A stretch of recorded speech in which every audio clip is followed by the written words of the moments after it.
Hey, John, it's very good to see you. We have an important question for everybody today, which is what does the Fed's rate hike mean for you? After months of anticipation, the Fed is raising rates. That could mean we pay less for gas and groceries, I hope, but more for our mortgage, credit cards, or car loan. It's not all bad news. We're going to break it down. But first, John, what's the big takeaway for the average person? I think we're going to have to reverse our thought process over the last 20 years. We really have to start being careful about the debt we're taking on, especially over the next 5 to 10 years. That's not easy. Those habits are a little bit entrenched right now, right? Sure, it was encouraged.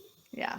So the other thing I think that a lot of people are wondering right now, the housing market has been hot. There are a lot of people who were trying to buy or refinance in the last year or the last few years.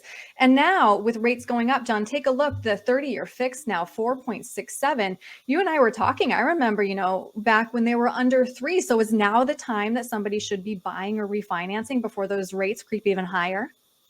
The refinancing, I think that, at least from the people that I see, have usually taken advantage of that already. I Yeah. think the biggest thing is the new home buyers. How do you get in? You're buying into a high housing market. Rates are low, but if you wait, rates are going to go up. And so I think really what I think about most is that maybe this is a time to, if you're not going to buy, consider having a large cash down payment if you can. Yeah, that's always good advice, right? The other thing that I wanted to ask about, just because I thought that this was very interesting, there was an 83% increase in demand for HELOCs this past year. That's a home equity line of credit. If I have a HELOC or something with a variable rate, how's this going to affect me? Well, your rates could go up. Right. And I'm a big believer in, and a lot of times this is because I grew up in this business with my father and talked to many of his clients who were some in that depression era category. I believe firmly that that home is a sacred asset. And I encourage people to pay those down if you have one. And if you're thinking about having one, you really got to have a good decision of why you want to have it. Uh, it should be maybe a last resort. When you get to retirement, you want to have that home paid off, zero debt. Right.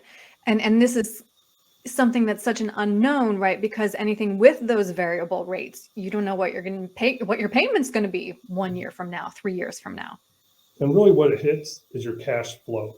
Yeah. And really this actually goes into people who borrow off their 401ks. Yes, you're going to have a lower rate that you're going to have rather if you had taken a loan at the bank. But the challenge is you're now taking away from your cash flow, and that makes it harder to pay that debt down. Yeah, those are really important considerations. So the way that I'm hearing you explain this is not great news if you have debt, but it could potentially be good news if you are a saver or an investor. Why is that? Sure. I think that you may see the market maybe not soaring up as high as it has been lately, so you may be able to buy into the market at good times because you're holding cash to do so. You may have money at the bank, and then for the last, again, 10, 20 years, you haven't made a dime on that. There's some of my clients that tell me they were making 7, 8% just having their money sit at the bank. I don't know if I believe it because I've never seen it myself, but that's what we're looking at as the time comes on. And if you're a saver and you have cash, you're really in a good position. Yeah. All right. Well, this is a lot to consider.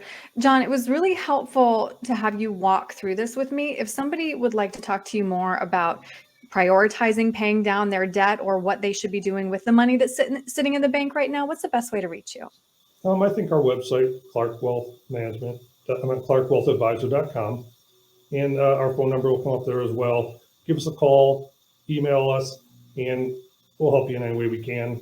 A lot of times, if it's not something we help you with, we know have other connections that can help and really help your situation if it needs to be.